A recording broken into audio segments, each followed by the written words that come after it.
Ya, Sally dan juga pemirsa seperti diketahui kita banyak sekali aksi-aksi kejahatan saat ini ya. Betul. Salah satunya adalah jenis narkotika.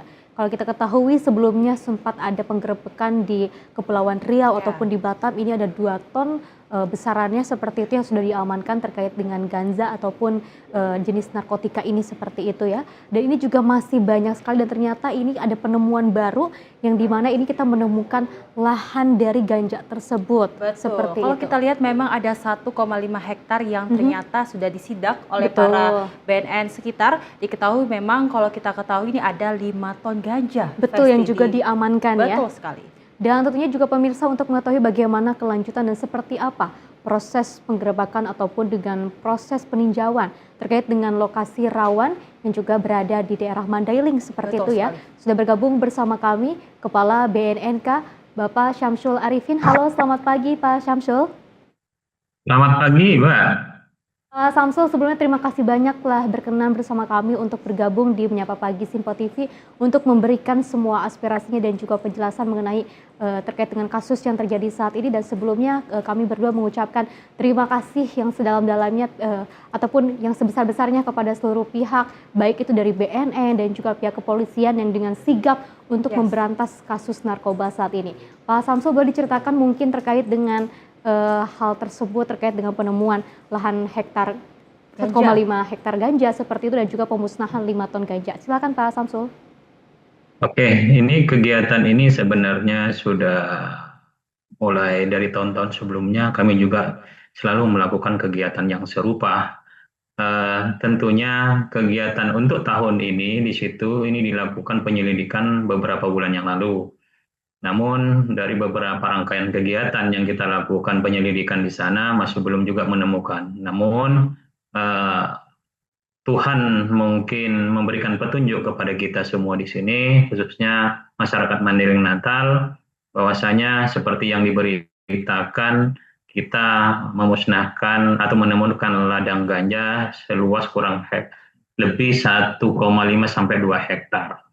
Dari pelaksanaan kegiatannya itu dilaksanakan pada hari Sabtu. Kegiatan ini di-backup penuh oleh BNN Provinsi Sumatera Utara, kemudian didukung oleh pemerintah daerah, kemudian satuan samping kita, TNI, Polri, kemudian Satpol PP, serta unsur masyarakat juga terlibatkan di dalam pelaksanaan kegiatan ini. Untuk masalah tanamannya, ini sebenarnya tanaman yang masih dalam perawatan oleh oknum ya, oknum yang saat ini masih dalam penyelidikan kita, siapa pemilik ganja ini. Kenapa kami ambil tindakan di situ dengan kondisi tanaman yang masih dalam perawatan? Tentu kita berpengalaman berkaca dari pengalaman sebelumnya, ketika kita menemukan satu ladang ganja tapi tidak kita lakukan langsung eksekusi, maka ada mungkin firasat mereka bahwasanya tanaman yang sudah dipelihara ini mungkin sudah diketahui, sehingga kami khawatir tanaman yang sudah ada ini langsung dipanen sama mereka.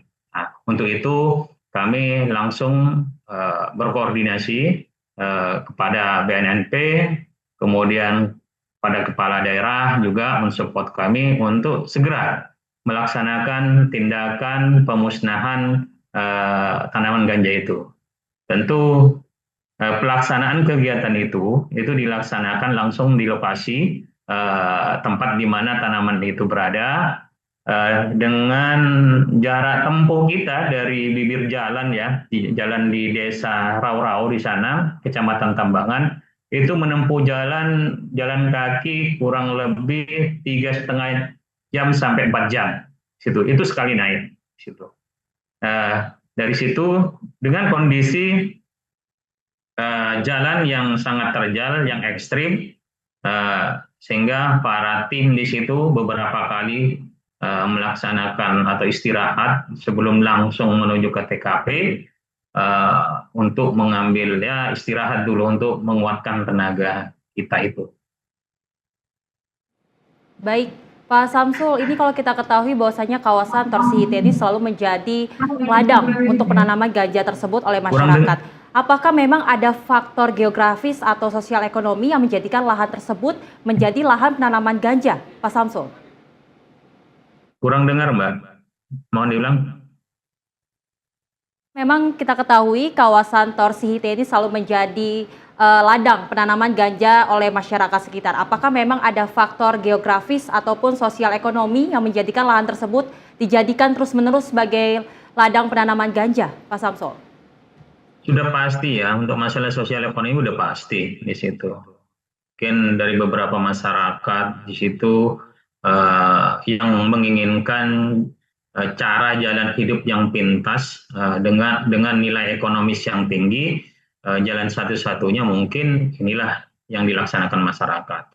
Eh, Tentu kita Badan Narkotika Nasional Kabupaten Mandailing Natal sebagaimana yang menjadi arahan dari atensi Pak Kepala BNN RI bahwasanya menyatakan perang terbuka terhadap jaringan narkoba ini, Mandailing Natal ini merupakan salah satu bagian rangkaian dari atensi KBNN RI kita di situ. Untuk terkait dengan masalah sosial ekonomi itu tentu kami di daerah di sini bersama-sama dengan pemerintah daerah melakukan upaya-upaya bagaimana mengalihfungsikan lahan yang ada itu menjadi lahan produktif yang bernilai ekonomi di situ untuk bagi masyarakat.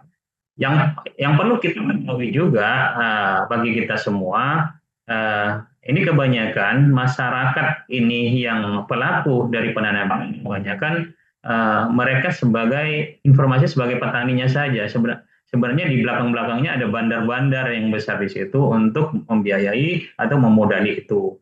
Nah, inilah kita sebagai pemerintah yang harus hadir di tengah-tengah masyarakat, berkolaborasi ke depan bagaimana mengupayakan permasalahan sosial ekonomi ini bersama-sama kita lakukan oleh masyarakat, oleh pemerintah daerah seluruhnya, stakeholder yang terkait di bidang itu. Fokus bagaimana kita memberdayakan masyarakat di daerah rawan tanaman terlarang ini di situ. Tadi Pak Samsul sempat menyebutkan bahwa ini adalah daerah rawan. Apakah sebelumnya juga bisa dikatakan sebagai daerah rawan juga?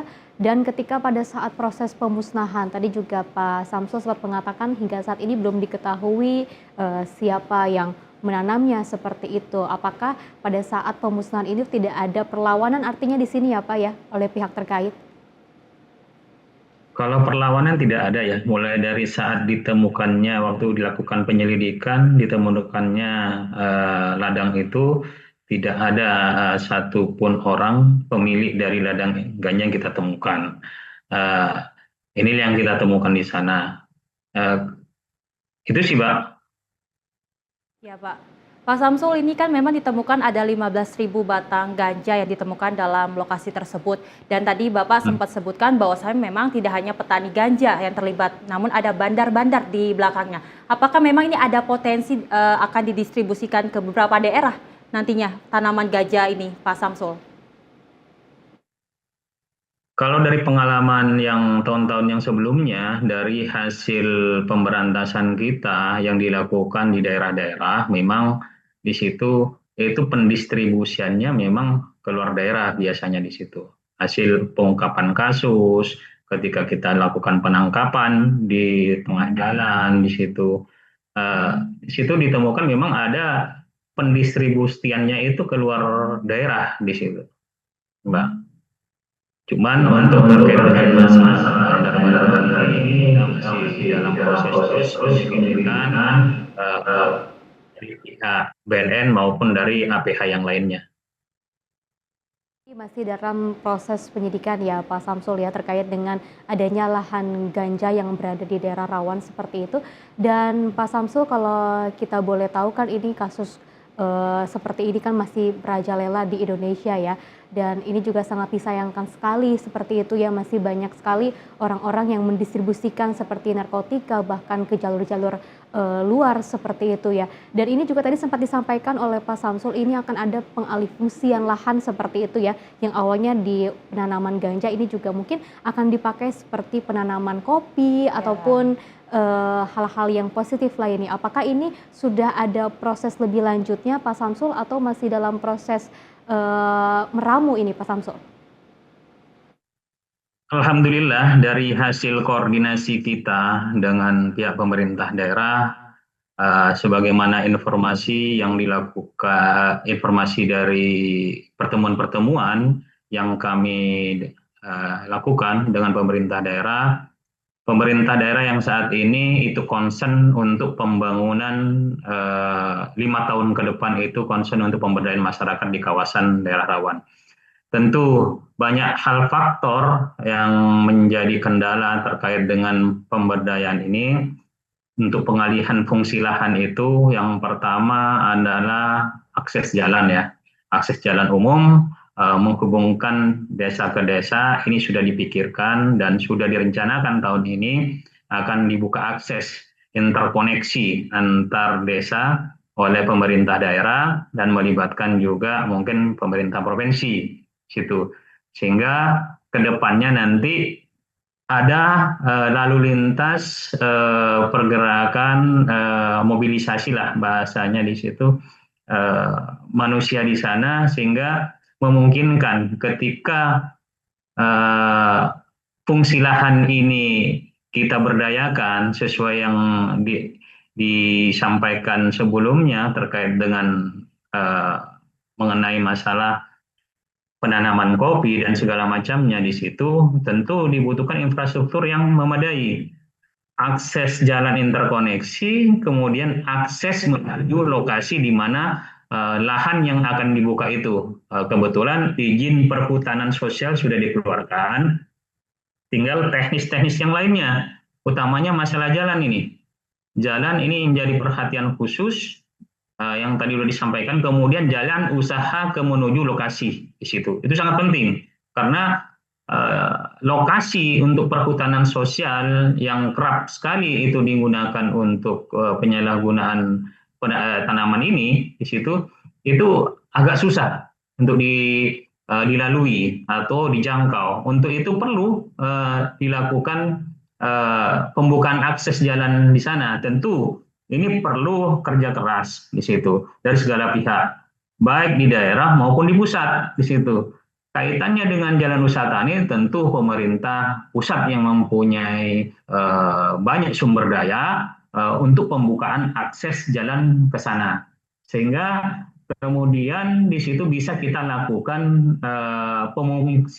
pemfungsian lahan itu menjadi lahan produktif. Apakah dia itu ditanami kopi atau komoditas-komoditas lainnya yang mempunyai dampak memberikan kemanfaatan bagi masyarakat di sana untuk beralih dari tanaman ganja ke tanaman yang lebih produktif di situ, sehingga mereka sudah berpikir untuk berpikir bagaimana ke depan hidup itu tidak memikirkan dengan masalah berkaitan dengan hukum, tapi apa yang sudah dilakukan, istilahnya pemberdayaan yang dilakukan oleh pemerintah, sudah bisa diterima oleh masyarakat itu.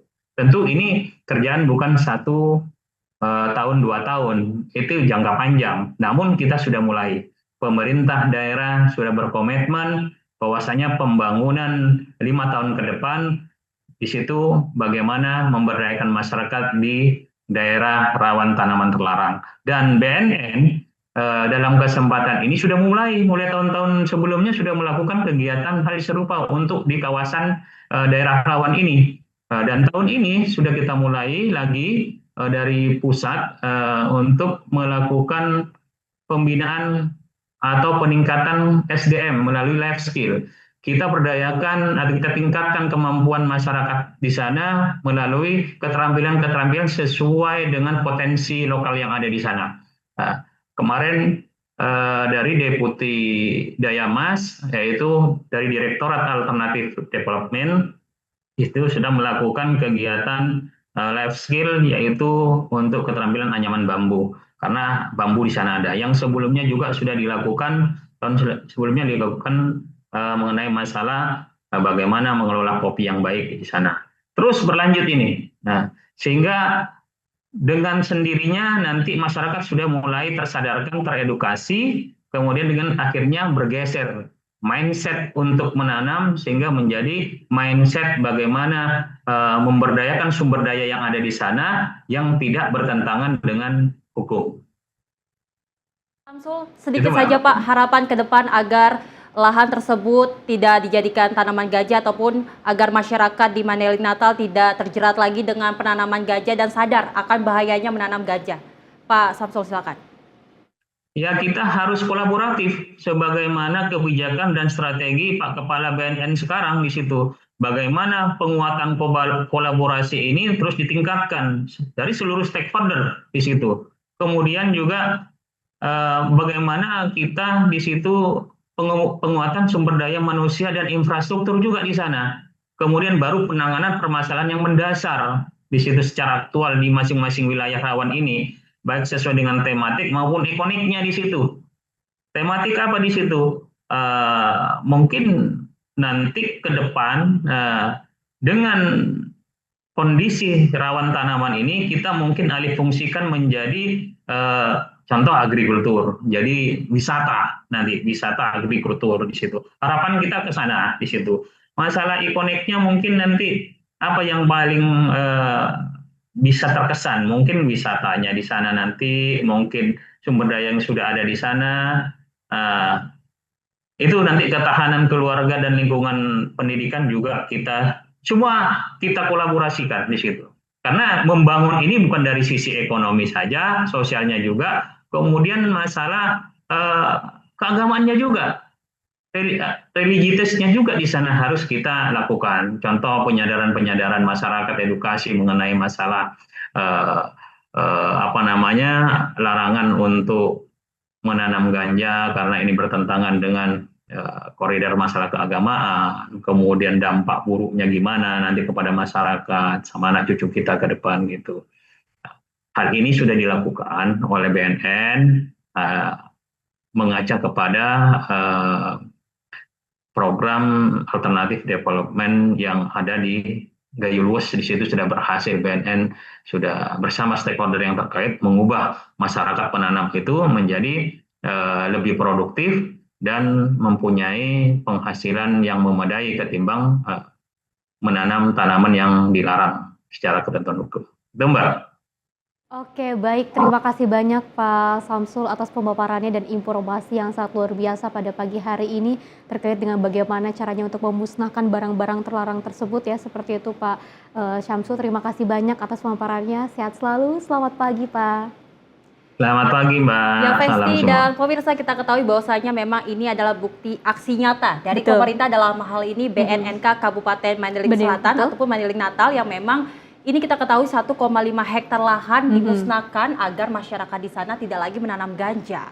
Betul sekali, langkah yang dilakukan oleh pihak Polri ataupun pihak-pihak terkait seperti itu ya. Tadi juga sempat dikatakan oleh Pak Samsul terkait dengan bagaimana pemusnahan ini dilakukan.